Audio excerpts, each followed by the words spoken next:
Welcome to That One Time in Business with me, your host, Casey Renee, a creative director and brand strategist who has 1,000,001 stories and lessons to share. Now remember, these are our teachable moments with a twist and a laugh. So let's get started. Okay, so boom, you already know I'm here to share all my stories, horror stories, all the things. However, I know I'm not in this alone. So with that being said, today we have a guest. Her name is Toni Brown. And Miss Toni Brown is a brand strategist and a creative director. So we just gonna hop right in. We're gonna hear her horror story. We're gonna laugh a little bit, and we still gonna give the same gems that we give every time. Hey, Toni girl. Hi, Casey. Thank you for having me on your podcast. I'm so excited. Thank you for coming. All right, so boom, hop into it. Let's go.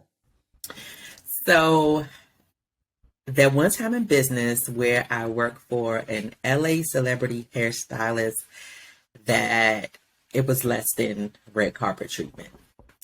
In the beginning, she made sure to let me know that what the project that she was working on, and she had these crazy hours. So working at 10 p.m. her time and on the weekends and things like that. So she wanted me to accommodate her time. Now, usually I don't work after 6 p.m. I don't work on the weekends, and I don't have 2 and 3 hour long conversations. However, no designer does. But I accommodated her schedule as much as I could, talking from 10 to midnight my time, talking on the weekends like Sunday after leaving my Bible study meetings, like I'm trying to be at peace and having to talk to her and things like that. So everything was going well. At times it would be like this weird energy, and when I would ask for clarity, she would never explain what the weird energy was. And I wanted to bring up certain things, but she just would not address them.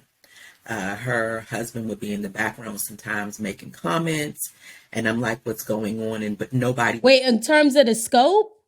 No, in terms of when we would have our conversations, he would be in the background making comments about things, but she would never explain to me what was going on. Oh, he a husbander. He was a husbander. Okay, go ahead. I'm listening. I got it. Now I'm tracking. Oh, he's a husbander. Okay. Yes, exactly. You got it. So basically being passive aggressive. So at the end of the project, we went through the website. She had very minimal revisions. I thought everything was well. Like, I know that we had like some communication issues that time that I didn't think were like major. We had the time thing, and I had to set boundaries at times because Hold on. All red flags already. Do you hear them? All right, ding. Boundaries was gone. Ding. Timing was off. Ding. What was the first one you said? But yeah. Yes. Baby, they'll get brighter than red. Okay, I'm sorry. Go ahead. Yes, when she was the only person who signed the contract, yes. But so I thought everything was fine. I mean, I didn't feel like, major tension talking to her. I just did my job. So we went through the website revisions and everything was well. I asked for feedback, and I didn't read the feedback for maybe a few weeks. When I went to look at the feedback that she left me, the only good thing that she said is the branding was good. Oh, but you trash, sis. We did photos, video, brand identity, website design, but the only thing that she could say was the branding was good. And she never alerted you during the process? Like Never. But in the review, she had this long litany of complaints that focused on, I didn't accommodate her schedule. I didn't allow her revisions. I was mean to her. What'd you say to her? What'd you say to her? I did not say anything. I am a tough love brand coach, but I am not mean. I am not going to tickle your ears. I'm going to tell you. Come on, tickle your ears. I've never heard that before. I am not going to tell you what you want to hear. You're not paying me to be a yes woman, right? Yeah, I was not mean to her. No, I was not mean to her. And I could not believe everything that she said. And so I responded how I responded. And Did you take a moment before you responded, or I did you actually immediately? prayed before I Oh, responded. okay. Yes. I know. I know what it'd be like. You got to be like, I literally open email sometimes and I look and I be like, nope, because if I respond right now, I'm going to be a bitch. I'm going to be a bitch. Yeah. So Not I'm going to just sit this one out for a second. Yes. No, I prayed first and I tried to stay on topic. When I responded, I put boundaries, a header that said boundaries, paragraph, communication. Like I went through the thing. Not itemized. I, Go ahead. I, whenever it's anything like this, which is really, really rare, but whenever I have to do something like that, I always itemize the complaints. And she responded and said, well, this week I'm with my husband, so I'll respond to you at a later date. I was like, no further response is needed. I said what I said, and you carry on with your life. I mean, has the check cleared? The check had cleared at this point. Yes. No. Oh, well, yeah. The check been cleared. No. And to this day, she uses everything, videos, photos. The website is still up. She said, she was like, I have to get a developer to do some things on the website. The only thing that she did was remove my credit from the bottom. She changed her pop-up, and that's all she did. And she changed her sliders. That's all she did. So time out. Let's go back. How did you meet her? How did y'all get together in the first place? Was she a referral? Like Instagram. She followed me on Instagram and liked what I was posting and everything, and then we started talking from Instagram. And then she emailed you and said, "I love everything you do, and that I see your work and going." One of those. It was one of those, and it was fine in the beginning, but I learned a few lessons from that will carry with me forever. I first of all, time out again. Did she still follow you? Because I mean, just in case, when this hits. No, she doesn't. Not only does she not follow me, and I do this. I blocked her emails. I block clients too oh my God, clients that did not end well. I promise you, I block you so fast. Yes. I block you so fast because what you're not gonna do is at me with it like some bullshit. Like you're not gonna get me, especially when I know I didn't do anything wrong. I'd be like this. Oh, this was fun. Check cleared and I have a couple. As soon as we close out, I'm be like, and you're gone, and you're gone. My block list on my company side, it's long. It's a laundry list. Mm-hmm. I do not play those games. Mm-hmm. I mean, also, please don't let that reflect on me. I'm actually good at what I do, but I mean, I have been in the game for a long time, so I'm allowed to have this many people on the list. Thank you. Okay. As you were. All right. So lessons. We're going to slow walk into these lessons because we want to always ensure that people have them. So we're going to do one lesson at a time. Unlike mine, I kind of like speed through them. No. We're going to hone into them this time. So you're going to give me the first lesson, and then we're going to ping pong, and then the second lesson, we're just going to keep it going because I need people to understand everything that glitters ain't gold. And it sounded like at the beginning, this shit was glittering. It was blinding because it just felt so right, and then it went so wrong. Okay, so what's the first lesson that you learned?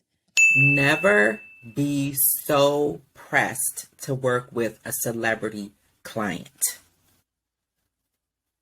You saw my eyes just roll to the back of my head into another dimension. I had to learn this. Especially if you are community built or driven.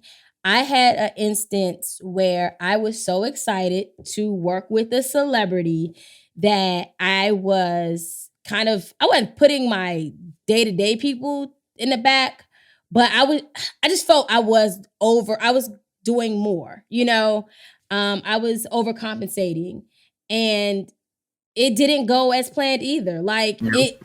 And then also you have to remember your community feeds you and builds you. And these celebrities, they might just be one-offs, maybe two-offs, especially if they're like a known celebrity. If they'll be like, hey, I just need this because my normal person. And then you take chance of you being now their normal person. It doesn't happen. They go back to their normal person. You just kind of fit what was going in, unless you started with them from the ground up. So if you work with a celebrity client while they're in their, grunt, phase where they're coming up, then yes. But other than that, I stopped going over beyond. Like, I would be up working on shit for people, for celebrities.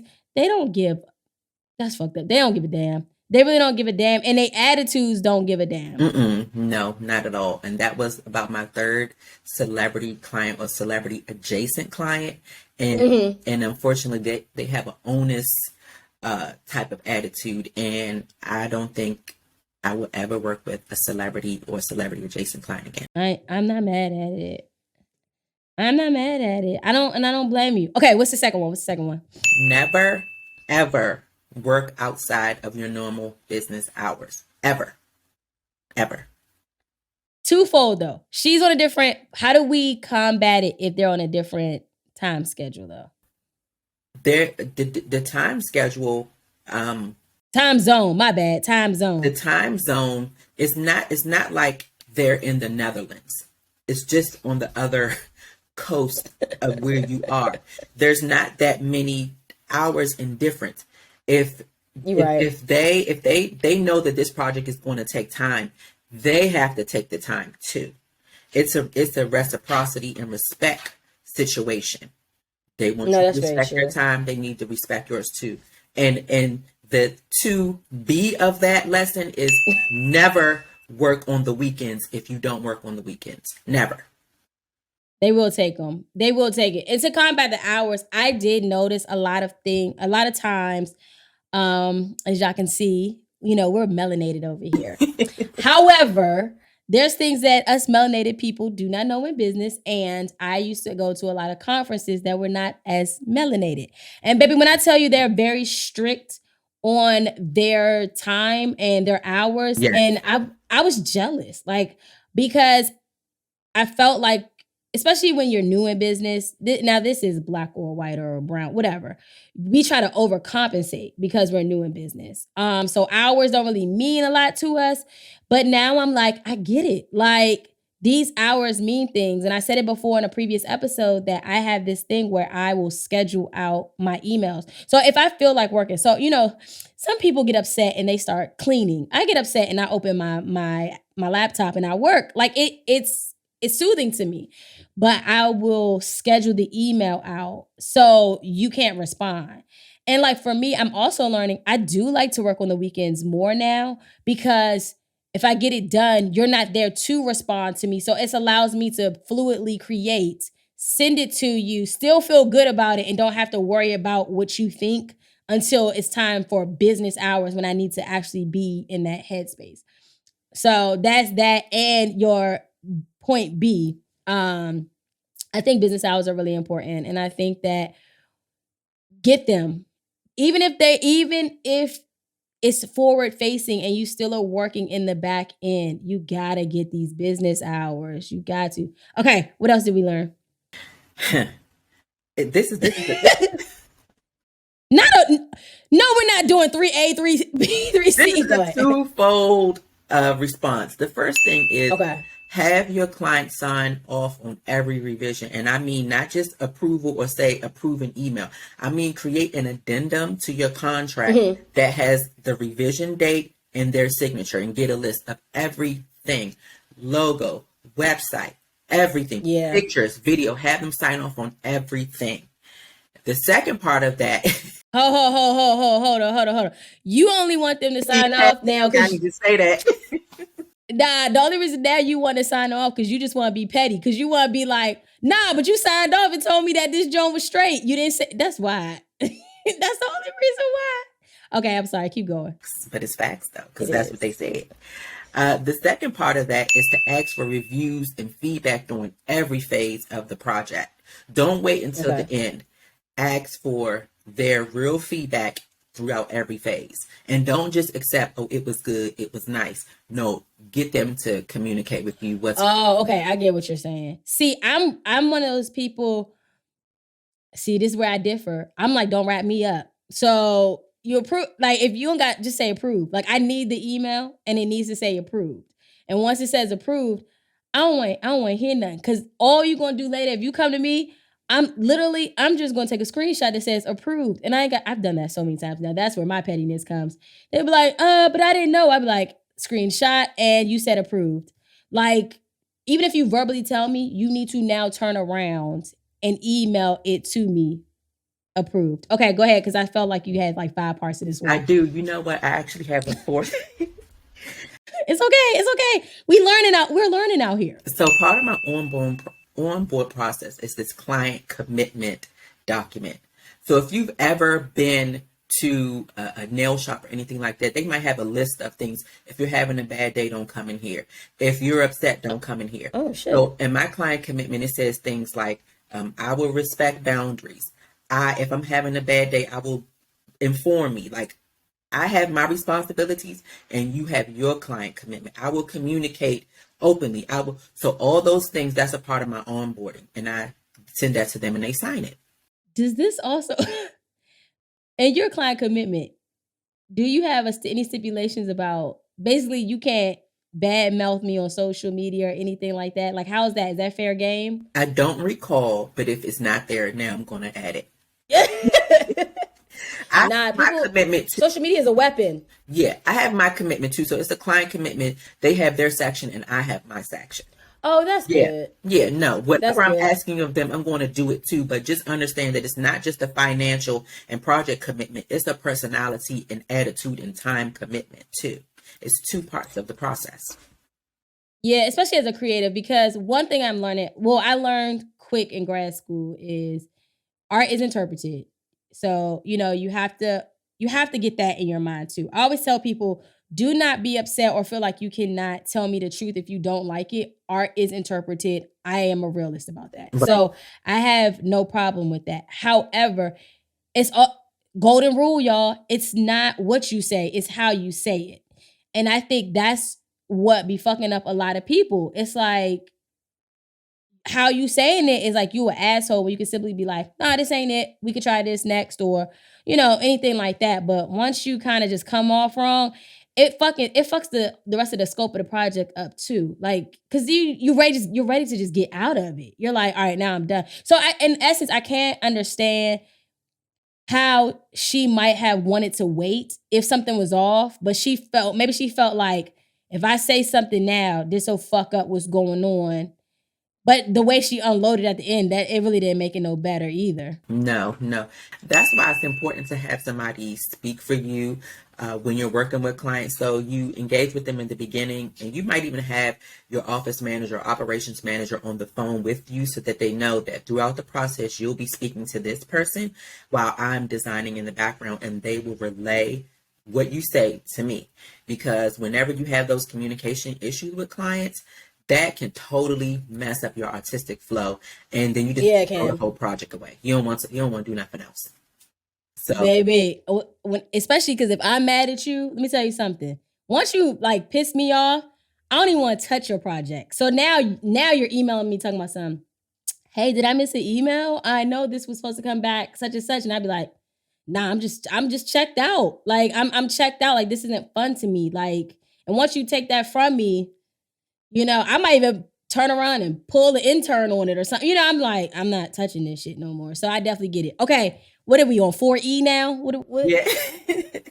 Yeah, it was on 4E. I feel like that's my last lesson. Okay. But if I thought more about it, I'm sure I could come up with more. But those are like my top ones that I learned. Okay, so you already know how this podcast ends. We have to tell a note to the person we were working with. You can say fuck you. You can say, thank you for the learning experience. Ain't gotta be crazy. Now, as a listener, you already know I get in my bag a little bit. It's like a release, like therapy when it's done. So if you could tell this lady anything you want to, what would you do? What would you tell her? I would say that at the end of the day, we're all human beings and we're trying to build our business. I don't care who you work for. I don't care who's makeup, hair. I don't care who you are. But when you step into my business, you're no longer the star. You are a person just like I'm a person, and we're going to communicate and work together as a team to get your brand together. My brand is already together. Your brand together. So having humility and grace, that will take you places that your skills and your celebrity clients will not take you. So next All time, be more right. humble, have more grace. And on that note, bye. So did you enjoy the gems I dropped today? Or feel normalized after you push play? Well, feel free to like, subscribe, and share that One Time in Business with me, your host, Casey Renee. Now remember, we are all in this crazy shit together.